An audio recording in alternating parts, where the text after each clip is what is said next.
It's mailbag time here on Dolphins Today. Mitchell Renz from Chat Sports, ready to answer all of y'all's questions. I posted on our YouTube community. Please go ahead and submit all y'all's questions around the Miami Dolphins. So these are from you, and I'm just going to answer them to the best of my ability. This first one's coming in here from Lucas Wanamaker. Which Dolphins rookie do you think will be most surprising and most disappointing, and why? In terms of the most surprising, maybe not for Dolphins fans. I'm going to take this one from a NFL standpoint. I'm actually going to go with Liam Eichenberg because I believe that this kid can play left guard. I believe he can play left tackle. I also believe he can play right tackle. He's just that versatile. They drafted him in round 2, number 42 overall. He's going to be an outstanding lineman. Like, when I saw this kid, I was like, he's going to be one of the better linemen in the league for probably the next 10 to 12 years. He might never be an all-pro, but it wouldn't surprise me if he was a Pro Bowler literally like 8-7 times throughout his entire year. In terms of the most disappointing, I'm going to go with Hunter Long, not because I don't like this kid as a prospect. I wouldn't have drafted him in round 3. It's just, how much opportunity is he actually going to get? He's not going to beat out Mike Gesicki. Maybe your plan is to not bring back Gesicki after this year and then let Hunter Long be your long-term option. But Durham Smythe is going to play over him because Smythe is a better blocker. You also have Adam Shaheen as well. So, like, in terms of this year and this year alone, I'm going to say Hunter Long is going to be disappointing just because I don't see how he's going to get on the field. Let's go to the next question coming in here. It's from BatDad71. What is Howard's trade value? This is a great question. Obviously, a lot of trade rumors around Howard. We actually have a few more at the end of today's mailbag. I've said this before on this channel. I've actually said it on our Chat Sports channel as well. First and fourth round pick. If you can't get at least a first and fourth round pick in 2022, then you don't trade him. If Jalen Ramsey's going for 2 firsts, somebody please tell me why Xavien Howard can't go for at least a first and a fourth round pick. BatDad71, I appreciate your question. I appreciate everyone's questions. You know what else I would appreciate? If you helped out the show. One of the easiest ways to help out the show is to also show some love to our sponsors. So if you haven't yet, please go to chatsports.com/DolphinsNB. Once you go to that link down there below, chatsports.com/DolphinsNB, your phone or on your Android, wherever you are, it's going to take you to the App Store. Download the free app, and then what I want you to do in the top right corner of your screen, click that magnifying glass, and then follow Dolphins Today. So I'm trying to get to 850 followers by the end of the week. I know we can do it. I also understand that it's Friday. Guess what? Saturday, Sunday. That's how I look at the week at Chat Sports. We got 32 more to go. Please do not let me down. If you like what we're doing here, also go support our sponsors. That link is in the comments and in the description. Let's get to 850. Let's go to my man, Caden S. Always gets his questions in, and just know that I appreciate you. Do you think Tua was just nervous his first day at minicamp, or will he play like that in the season? So you're referring to the day that Tua had 5 interceptions, but I've actually talked about this story before, but I want to be able to show you a quote that Tua had after throwing those 5 picks. We wanted to be aggressive today within the passing game. We wanted to see if we could fit throws in. We wanted to see if what throws we could make under these conditions. We were just trying to throw the ball vertical down the field. He also said this, obviously, you want to be smart, but if there's a time to make mistakes, now's a time to make mistakes. Brian Flores also talked about his quarterback after his 5 interception day. I tell him to continue to be aggressive. A lot of the conversations are what we talk about. Use this time to practice pushing the ball down the field. Then we'll make adjustments, corrections, and then we'll go at it the next day. Like, am I worried about Tua? No, because on the very next day of practice, he threw 6 touchdowns, 0 interceptions. What I wanted to be able to convey is, like, if your coach tells you to do something, if your boss tells you to do something, even if it feels a little bit funky, sometimes you just got to see what you got. And I think that's everything that Tua did on that day of practice.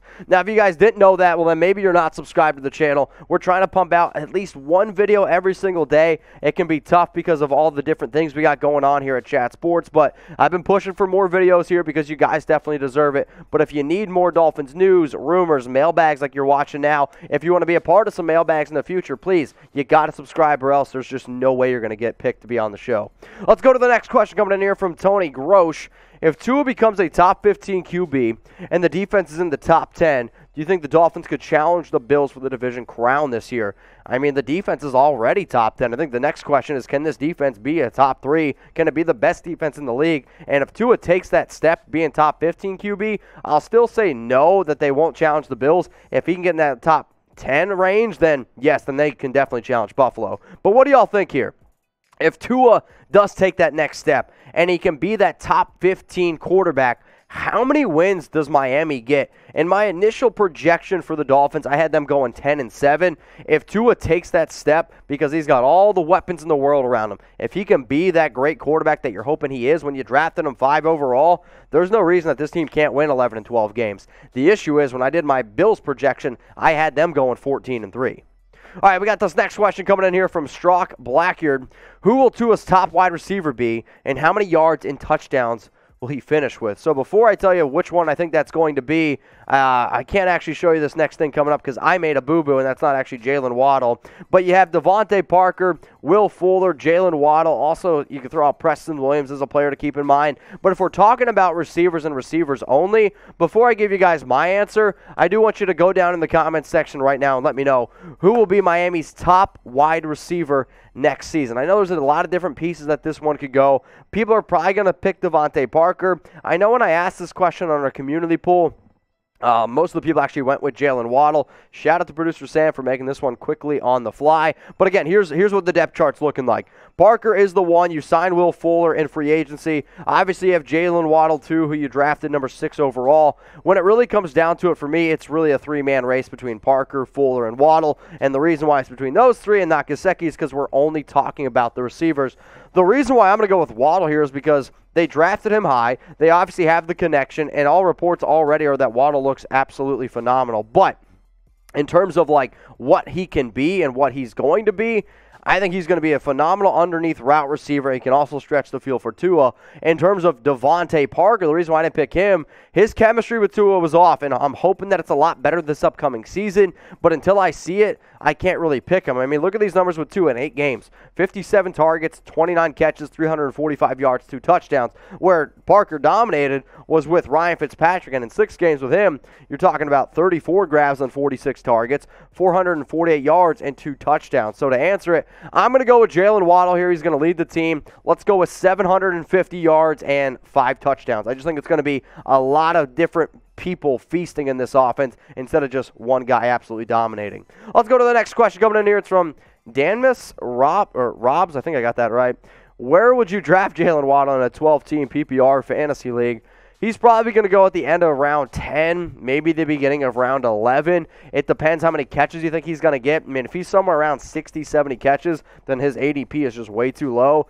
I have him somewhere around probably like 48 grabs, 750 yards, and again, like 5, 6 touchdowns. So I'll take him in the 11th, 10th round because that's where his ADP is right now. But if you want to take a flyer on him, maybe go in round 9, that won't be the craziest thing.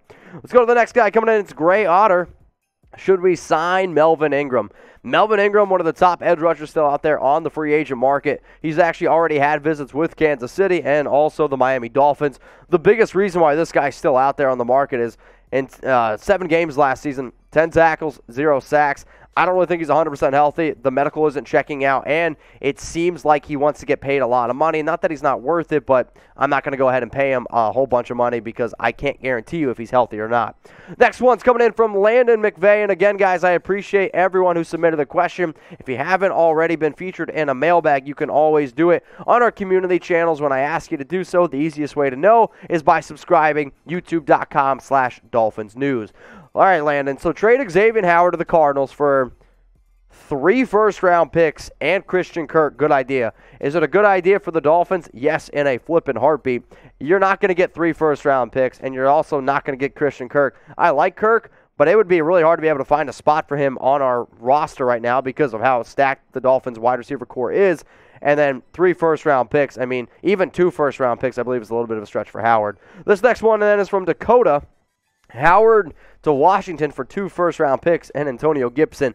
I'll tell you what, if Antonio Gibson was in this offense, you're just talking about super dynamic. Loved that kid when he was first coming out of Memphis. But Washington doesn't want to trade Gibson, and you're not going to get 2 first-round picks and Gibson. If you want to get Gibson in a trade, it's probably a first-round pick. You could probably throw in, I don't know, a 6th-round pick and then maybe Antonio Gibson. Maybe that's enough, or it could just be a first and Gibson for Howard straight up. If you guys would take that, let me know down in the comments. Now, if you made it this far in the video, I also noticed a lot of Howard questions. Like, I'm talking So many Xavien Howard trade questions, and I don't blame you whatsoever. We got a video coming out tomorrow on Chat Sports, and if you haven't already subbed there, the link is below, youtube.com/chatsportstv. I got 6 blockbuster trade ideas for Xavien Howard, so if that interests you, go subscribe to the channel below and wait for it to come out. I believe it's coming out at 4 p.m. on Saturday, so I don't want you to miss it.